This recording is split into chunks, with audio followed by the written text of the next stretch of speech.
koridorų savaitė, surinkau, perskaičiau taip toliau, pasilieku savo kelias didesnės šiaip kaip dugninę žuvį, bet nebe naršinimui, o visas kitas atiduodu.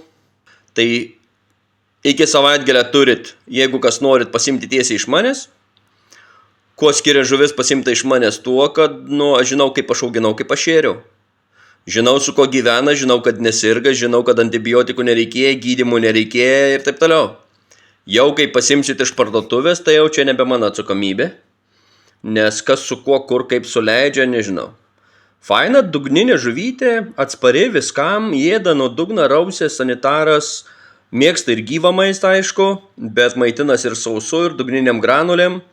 Krevečių neužkabina, krevečiukus, aišku, mažus pagaudo. Čia ir didesnės, ant mažesnių galiu padaryti nuolaidą. Pasiimat buriuką. Reikia laikyti buriukų. Galima laikyti 1-2. Galima, aš esu laikęs 2 žuvytės. Galima. Bet jeigu turit sąlygų laikyti, reikėtų nuo 5 litrų bent jau 2 laikyti, jau mažiau negali. Jeigu neturi didesnių žuvų. Aš tokiam esu laikęs ir neršį ir taip toliau. Porą. Bet aš lyties dar neatskiriu. Tai negaliu pasakyti, kad duosiu porą, neatskiriu dar. Dar reikėtų, kad paaugtų, aš nebenoriu auginti ir maitinti. Tiesiog man, šitos jau yra daug didesnis už Galaxy Rasboras ir man jų nereikia.